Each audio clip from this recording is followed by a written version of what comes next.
إن الحمد لله نحمده ونستعينه ونستغفره ونعوذ بالله من شرور أنفسنا ومن سيئات أعمالنا من يهده الله فلا مضل له ومن يضلل فلا هادي له أشهد أن لا إله إلا الله وحده لا شريك له وأشهد أن محمدًا عبده ورسوله أما بعد فإن خير الكلام كلام الله وخير الهدي هدي محمد صلى الله عليه وسلم وشر الأمور محدثاتها وكل محدثة بدعة وكل بدعة ضلالة وكل ضلالة في النار. بزرگان محترم، نوجوانان اسلام، عزیز بچوں، اس دنیا میں جیتے ہوئے، زندگی گزارتے ہوئے ہر انسان یہ چاہتا ہے کہ اس کا ایک اچھا سا گھر ہو جس میں وہ سکون کی زندگی گزارے. وہ چاہے گھر بنا رہا ہو یا چاہے گھر خرید رہا ہو، ہر دو صورتوں میں بذات خود وہ جاتا ہے، گھر کا معائنہ کرتا ہے، دیکھتا ہے کہ اس میں زندگی گزارنے کی کیا کیا سہولتیں میسر ہیں، کیا چیز کی کمی ہے، اور اگر بنا رہا ہو تو ایک چھوڑ دو دو تین تین انجینئر، آرکیٹیکٹس مشورہ کرتا ہے، لوگوں سے پوچھتا ہے کیا چیز کہاں رکھی جائے، کیسی بنائی جائے،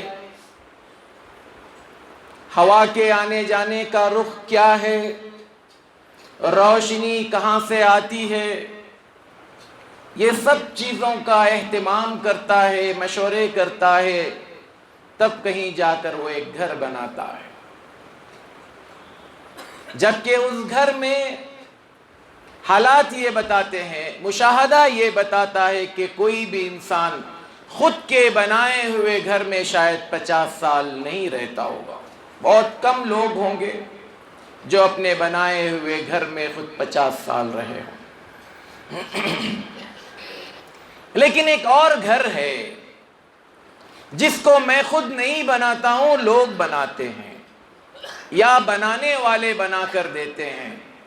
اس گھر کے حوالے سے کبھی مجھے کوئی فکر، کوئی سوچ، اس کے بارے میں کوئی اہتمام نہیں ہوتا کہ وہ گھر میرا کیسا بن رہا ہے.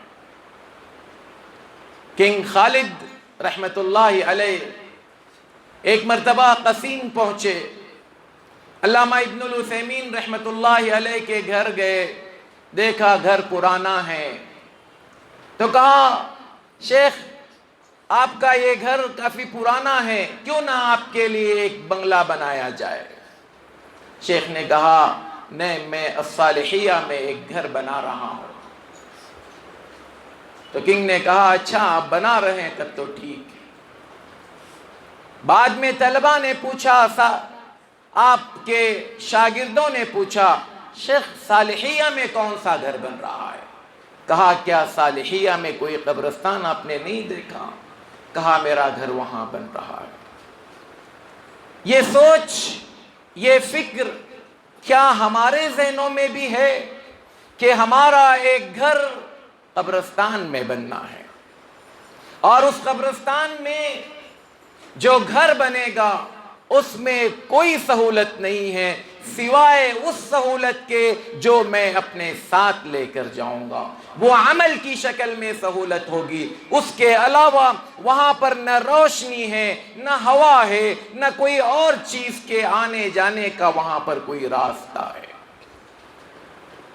قبر ایک چھوٹا سا گھر، اندھیرا گھر، جس میں ہر انسان کو ایک نہ ایک دن وہاں پر جانا ہے اور اپنی زندگی کا، اس زندگی کے بعد کی دوسری زندگی کا آغاز وہیں سے کرنا ہے۔ اللہ کے رسول صلی اللہ علیہ وسلم فرماتے ہیں ما رأیت منظرا قط والقبر افظع من، میں نے آج تک اتنا بھیانک منظر کوئی نہیں دیکھا جتنا بھیانک منظر میں نے قبر کا دیکھا۔ اللہ کے رسول صلی اللہ علیہ وسلم فرماتے ہیں اگر مجھے اس بات کا ڈر نہ ہوتا کہ تم اپنے مردوں کو قبروں میں دفنانا چھوڑ دو گے تو میں اللہ سے کہتا کہ انسانوں کو ایک مرتبہ قبر کے عذاب کو بتایا جائے، سنایا جائے، لیکن ڈر یہ تھا کہ قبر کے عذاب کو سن کر دیکھ کر لوگ اپنے اپنوں کو قبروں میں دفنانا چھوڑ دیں۔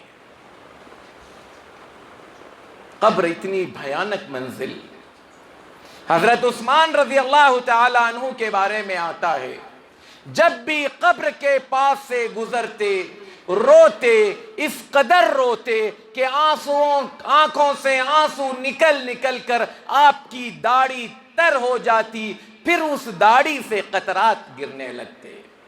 لوگوں نے پوچھا اے عثمان، آپ کے سامنے جنت کی بات آتی ہے، جہنم کی بات آتی ہے، محشر کی، قیامت کی بات آتی ہے، لیکن آپ کی آنکھیں نم نہیں ہوتی، پھر کیا بات ہے کہ قبر کا نام سن کر، قبر کا منظر دیکھ کر آپ اس طرح سے بلک کر رونے لگتے ہیں؟ کہا اللہ کے رسول صلی اللہ علیہ وسلم نے فرمایا آخرت کی پہلی منزل قبر ہے، جو انسان قبر میں کامیاب ہو گیا اس کے آگے کے مسائل حل ہو جائیں گے، آسان ہو جائیں گے، اور جو انسان قبر میں پکڑا گیا، جو انسان قبر میں پھنس گیا، اس کے آگے کے حالات اس سے زیادہ سنگین بلکہ سنگین ترین ہوں گے۔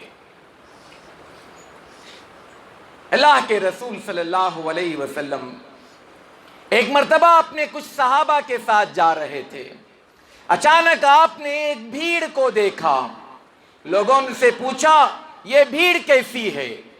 صحابہ نے کہا اے اللہ کے رسول صلی اللہ علیہ وسلم کچھ لوگ ہیں جو اپنے مردے کو دفنانے کے لیے قبر کھود رہے ہیں۔ آپ صلی اللہ علیہ وسلم دوڑے ہوئے وہاں گئے اور پھر جہاں جنازہ رکھا تھا اس کے قریب پہنچے اور آپ صلی اللہ علیہ وسلم وہاں پر جہاں قبر کھودی جا رہی تھی بیٹھ گئے۔ بیٹھنے کے بعد آپ صلی اللہ علیہ وسلم کے آنکھوں سے زار و قطار آنسو بہنے لگے، اتنے آنسو بہے کہ جس زمین پر آپ بیٹھے تھے وہ زمین گیلی ہو گئی، بھیگ گئی، آنسوؤں میں تر ہو گئی۔ پھر آپ صلی اللہ علیہ وسلم نے فرمایا لوگو تم میں سے ہر انسان کو اس قبر میں آنا ہے، لہذا اس قبر میں آنے کی تیاری کرو، بغیر تیاری کے یہاں جو آئے گا وہ پھنس جائے گا۔ قبر ایک ایسا منظر جس کو میں اور آپ شاید مہینے میں 2 مہینے میں ایک مرتبہ ضرور دیکھتے ہیں۔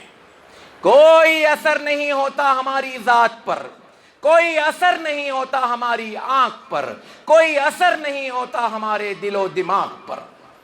اللہ کے رسول صلی اللہ علیہ وسلم فرماتے ہیں الا انی نہیتکم عن زیارت القبور، لوگو میں نے تمہیں قبر کی زیارت کرنے سے پہلے منع کیا تھا، لیکن اب کہتا ہوں فزوروها، جاؤ قبرستان کی زیارت کیا کرو، فإنها تذکرکم الآخرہ، کیونکہ یہ قبر تمہیں آخرت کی یاد دلاتی ہے یا تمہیں تمہاری موت کی یاد دلاتی ہے۔ کون سی قبر؟ آج ہم قبرستان میں بھی کھڑے ہو کر ہنسی مذاق کرتے ہیں، قبرستان میں بھی کھڑے رہ کر لوگ موبائل پر کھیلتے ہیں، قبرستان میں بھی کھڑے رہ کر لوگ کامیڈی کی چیزیں دیکھتے ہیں، کوئی اثر نہیں ہوتا کہ اس قبرستان میں لوگوں پر کیا کچھ ہو رہا ہے۔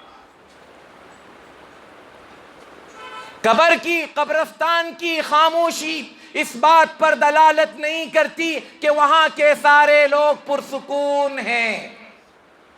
اندر کیا ہو رہا ہے قبر کا حال مردے کو پتا ہے۔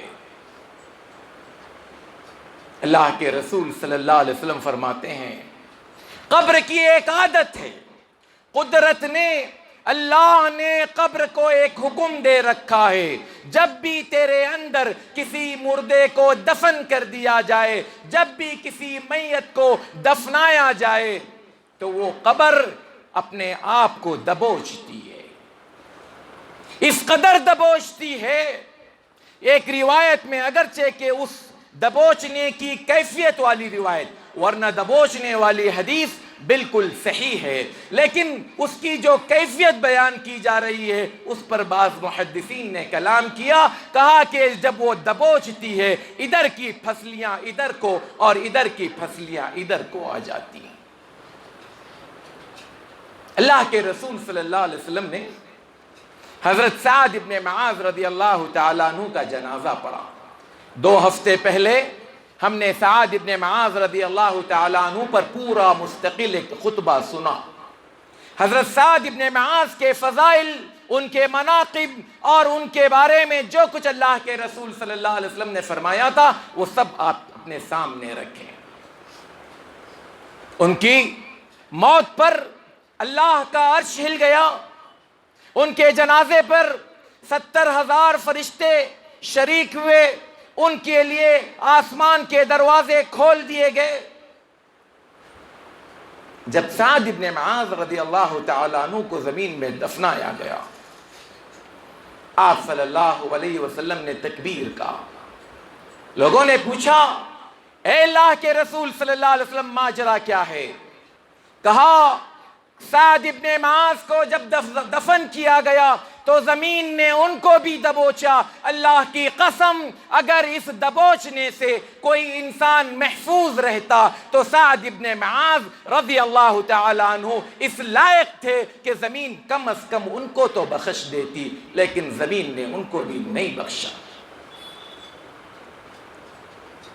یہ قبر میرے اور آپ کی منزل، میرے اور آپ کا ٹھکانہ، اور اسی قبر میں فیصلہ ہوگا آیا آگے کا اس کا راستہ جنت کی طرف جانے والا ہے جہنم کی طرف۔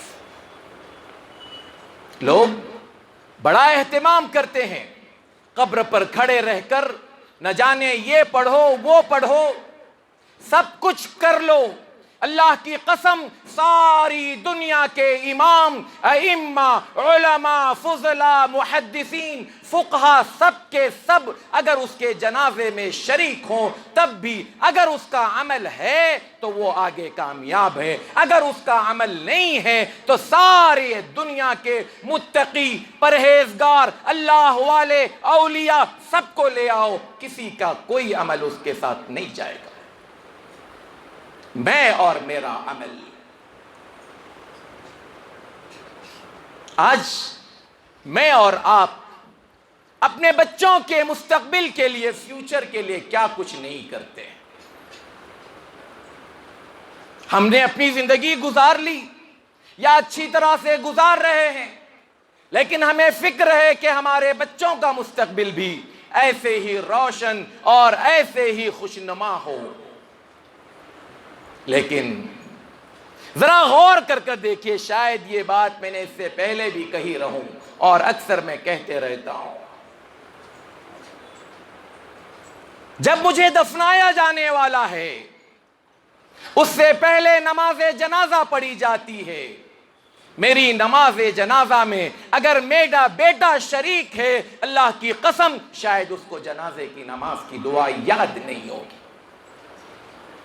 میں نے اس کو سب کچھ دیا، اس کے نام بینک بیلنس ہے، پراپرٹیز ہے، اس کے نام بڑے بڑے ڈگریاں ہیں، بڑے بڑے ہائی ایجوکیشن میں نے اس کو دیا ہے، اعلیٰ سے اعلیٰ یونیورسٹی میں نے اس کو پڑھایا ہے، لیکن میرے مرنے کے بعد سب سے پہلا کام آنے والا جنازے کے نماز کا یہ عمل میں نے اپنے بیٹے کو نہیں سکھایا۔ کتنی بڑی محرومی، کتنی بڑی بدبختی کہ باپ کے جنازے میں بیٹا باپ کے لیے دعا کرنے کے قابل نہیں ہے. پہلی صف میں آؤ، فلاں کہاں ہے، اس کو پہلی صف میں لاؤ. کوئی کہیں پر بھی کھڑا ہو جائے، خالی گھڑے سے کچھ نہیں ہوتا. پہلی صف میں کوئی رشتہ دار کھڑا ہو، یہ نہ کوئی سنت سے ثابت ہے نہ افضلیت ہے، بلکہ اگر اس کو دعا یاد نہیں ہے بہتر ہے کہ وہ پیچھے جا کر کھڑا رہے. جس کو دعا یاد ہے وہ آگے آ کر کھڑے رہے. عجیب تماشا بنا لیتے ہیں ہم لوگ، کرنے کے کام ہم سے ہوتے نہیں ہیں. فالتو کے کاموں میں دماغ بھی بہت چلتا ہے، ذہن بہت چلتا ہے، اور ہماری زبان بھی بڑی چلتی ہے. اللہ کے رسول صلی اللہ علیہ وسلم صحابہ کرام رضوان اللہ علیہم اجمعین کو قبر کی یاد دلایا کرتے تھے اور کہا کرتے تھے. عبداللہ ابن عمر رضی اللہ تعالیٰ عنہ فرماتے ہیں، ایک مرتبہ اللہ کے رسول صلی اللہ علیہ وسلم بچے ہیں، شاید 17 18 19 سال کا ایک نوجوان لڑکا. عبداللہ ابن عمر کہتے ہیں اللہ کے رسول صلی اللہ علیہ وسلم نے ایک روایت کے مطابق میرے کندھے پر ہاتھ رکھا اور ایک روایت کے مطابق آپ رضی اللہ تعالیٰ عنہ کے جسم پر ہاتھ رکھا اور کہا، یا عبداللہ کن فی الدنیا کأنک غریب او عابر سبیل وعد نفسک من اہل القبور. اے عبداللہ، اس دنیا میں ایک مسافر کی زندگی گزارو یا راستہ گزرنے والے کی طرح زندگی گزارو. مسافر دو طرح کے ہوتے ہیں. ایک مسافر وہ ہے جو حالت سفر میں ہے، چل رہا ہے، اور ایک مسافر وہ ہے جو ایک شہر سے جا کر دوسری جگہ ٹہر گیا ہے، وہ بھی مسافر ہے. کہا دونوں صورتوں میں چاہے تم ایک مسافر کی طرح کہیں انجان شہر میں بستے ہو، چاہے حالت سفر میں ہو، اپنی زندگی کو ایسے ہی سمجھو. اور پھر فرمایا اپنے آپ کو قبر والوں میں شامل کر لو. آج میں اور آپ اپنے آپ کو اس اینگل سے دیکھیں. ہمیں قبر کتنی یاد ہے، کتنی ہمیں اپنی موت یاد ہے. موت کی بات آتی ہے تو ہر کوئی یہ سمجھتا فلاں مر گیا، اچھا یہ اس کے لیے تھا، میرے لیے نہیں. جبکہ موت کا کوئی وقت نہیں اور قبر ہر ایک کی منزل ہے. اور اس قبر میں اللہ کے رسول صلی اللہ علیہ وسلم فرماتے ہیں انسان کے ساتھ قبر میں 3 چیزیں قبر تک جاتی ہیں، قبرستان تک جاتی ہیں. ایک اس کے رشتہ دار، دوسرا اس کا مال، تیسرا اس کا عمل. کہا 2 چیزیں پلٹ کر آتی ہیں، یوں ٹرن لے لیتی ہیں، مال اور رشتہ دار، پھر اپنی زندگی میں لگ جاتے ہیں. اب انسان کے ساتھ اس کا عمل جاتا ہے. کیا عمل ہے میرے پاس؟ کیا کرتا ہوں میں اپنی آخرت کے لیے؟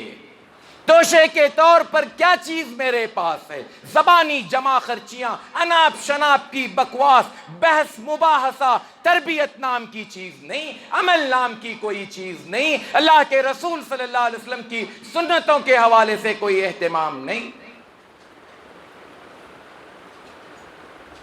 اب قبر پر جو کچھ بعد میں ہوتا ہے وہ خود بھی یہ سمجھا جاتا ہے کہ یہ سورت اتنی بار پڑھی گئی، یہ سورت اتنی بار پڑھی گئی. کسی کے پڑھنے سے کسی کا کچھ حاصل ہونا نہیں. میرا عمل میرے ساتھ جائے گا. ہاں ایک عمل اور ہے جو اس کے بعد بھی اس کو پہنچ سکتا ہے، وہ ہے نیک اولاد کی دعا، صدقے جاریہ، علم نافع جو اگر وہ پیچھے چھوڑ گیا ہو. اللہ کے رسول صلی اللہ علیہ وسلم نے قبر کے بارے میں جہاں بہت ساری چیزیں بتائی، ایک واقعہ آپ صلی اللہ علیہ وسلم نے یہ بھی بیان کیا کہ آپ صلی اللہ علیہ وسلم ایک مرتبہ کہیں جا رہے تھے، راستے میں آپ نے 2 قبروں کو دیکھا. دو قبروں کو دیکھ کر آپ صلی اللہ علیہ وسلم کو بتایا گیا. آپ صلی اللہ علیہ وسلم نے خود سے اندازہ نہیں کیا یا آپ علم غیب کے جاننے والے نہیں تھے. آپ کو بتایا گیا کہ یہ دو قبریں ہیں اور ان دو قبر والوں پر عذاب ہو رہا ہے. اور آپ صلی اللہ علیہ وسلم نے وضاحت کی کہ ان دو قبروں والوں کو کسی بڑے گناہ کی وجہ سے عذاب نہیں ہو رہا ہے، بلکہ ان کا عمل یہ تھا، ان میں سے ایک انسان پیشاب کرنے کے وقت میں اہتمام نہیں کرتا تھا، کپڑوں پر پیشاب کے چھینٹے اڑتے تھے، طہارت نہیں کرتا تھا اور ایسے ہی چلتا رہتا تھا، کپڑوں پر پیشاب کے قطرات گرتے تھے، جسم پر پیشاب کے قطرات گرتے تھے، اس کا کوئی دھونے کا، صاف کرنے کا اس کے پاس اہتمام نہیں تھا، لہٰذا اس کو قبر میں عذاب ہو رہا ہے. یہ بھی بات ہمارے لیے بڑی عجیب ہے. ایک مسلمان جب دیکھو کسی چیز کے لیے بلاؤ تو کہتے ہیں طہارت نہیں ہے، طہارت نہیں. یہ کون سی چیز؟ طہارت نہ ہونا، کون سے ہم جنگلوں اور بیابان میں رہتے ہیں، جنگل اور بیابان میں ہو تب بھی یہ ممکن نہیں کہ ایک مسلمان بغیر طہارت کے رہے. پانی نہ ہو، اینٹ، پتھر، مٹی کا ڈھیلا، یہ ساری چیزیں اسلام نے کہا کہ اس سے تم پاکی حاصل کرو. پھر کچھ لوگوں کا حال یہ ہے کہ کپڑے اس طرح کے پہنتے ہیں کہ ان کے پیشاب کے قطرات پیشاب کر کر اڑتے ہوئے ان کے کپڑوں پر گرتے ہیں. اس کا انہیں کوئی اہتمام نہیں، اس کے بارے میں انہیں کوئی اندازہ نہیں کہ یہ قبر میں عذاب کے سبب میں سے ایک سبب ہے. دوسرے کے بارے میں آپ صلی اللہ علیہ وسلم نے فرمایا یہ چگل خور تھا، ادھر کی بات ادھر، ادھر کی بات ادھر کرتا تھا. اگر کوئی آپ کے پاس آپ کے کسی دوست، آپ کے کسی رشتہ دار، آپ کے کسی خیر خواہ کے بارے میں کوئی برائی کی بات، کوئی دل شکنی کی بات یا لڑانے کی بات لے کر آئے تو یقین کیجئے یہ انسان آپ کے اور اس کے بیچ میں دراڑیں ڈالنے والا ہے. اور جیسے وہ آپ کے سامنے کسی اور کے بارے میں بتا رہا ہے، ایسے ہی آپ کے بارے میں کسی اور کو بتائے گا. ایسے لوگوں سے بچیں.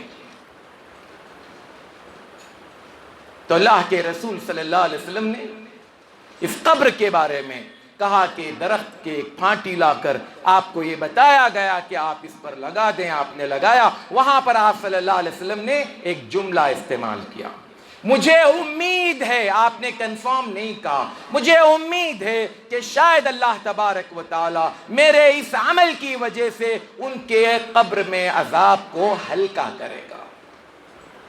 اس کو بنیاد بنا کر لوگ اب اتنے پھول چڑھاتے ہیں، سمجھ میں نہیں آتا کہ وہ قبر ہے یا دلہا یا دلہن کا ہار ہے. اور پھر اس کے قبر پر نہ جانے لوگ سالہ سال تک جو کچھ کرتے ہیں، یہ عین شریعت، اسلام، اللہ کے رسول صلی اللہ علیہ وسلم کے فرامین کے خلاف.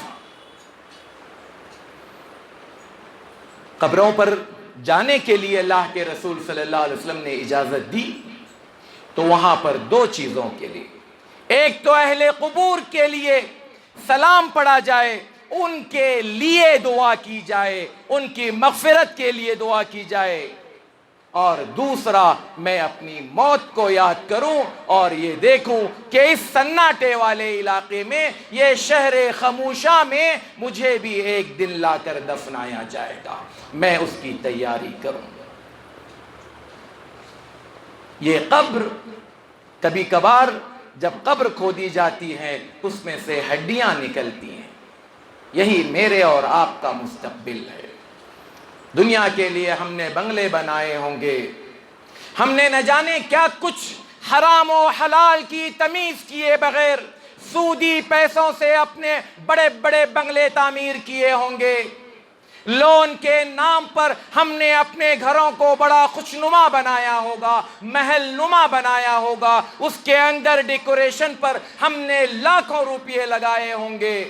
لیکن اس بات کو ذہن میں رکھیں، وہ خود بھی آپ کے قبر میں آئیں گے۔ میرے اور آپ کے سوال جواب میں یہ بات بھی شامل ہوگی کہ تم نے مال کو کہاں سے کمایا اور کہاں خرچ کیا۔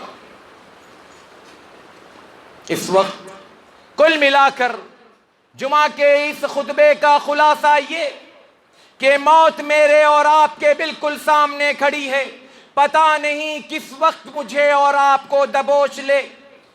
میں اور آپ اس کا نشانہ ہیں، اور پتہ نہیں اللہ نے میرے اور آپ کی زندگی میں کتنی باقی رکھا ہے۔ آج کل نوجوان تو ایسے اٹھ رہے ہیں جیسے گویا موت لکھی ہی جوانوں کے لیے ہو۔ ایسے میں اس قدر غفلت اور اس قدر بے راہ روی یا اس قدر اپنے آپ کو ان چیزوں سے لاپرواہ کرنا، یہ میرے اور آپ کے لیے انتہائی نقصان دہ ہے۔ آؤ اسلام کی طرف، آؤ دین کی طرف، آؤ آخرت کی تیاری کی طرف، آؤ نمازوں کی طرف، آؤ قرآن کی طرف، جو مجھے اور آپ کو حقیقی مستقبل کے بارے میں بتاتے ہیں کہ تمہارا حقیقی مستقبل یہ دنیا کی 50 سالہ، 60 سالہ، 70 سالہ، یا کسی نے بہت کر لیا تو سینچری بنا کر 100 سالہ زندگی میرے اور آپ کی حقیقی زندگی نہیں ہے۔ یہ گزرگاہ ہے، یہ مسافر خانہ ہے، اور اس مسافر خانے سے نکل کر مجھے اور آپ کو اپنی اصل منزل کی طرف جانا ہے، جہاں پر مجھے اپنے عمل کی بنیاد پر روشنی ملے گی، غذا ملے گی، آرام اور راحت ملے گا، یا عمل کے نہ ہونے کی وجہ سے عذاب ملے گا، آگ ملے گی، نت نئے قسم کے سانپ، بچھو، نہ جانے اور کس کس قسم کے سزائیں وہاں پر ہمارا انتظار کر رہی ہوگی۔ اللہ کے رسول صلی اللہ علیہ وسلم اپنی ہر نماز میں قبر کے عذاب سے، قبر کے فتنے سے پناہ مانگتے تھے۔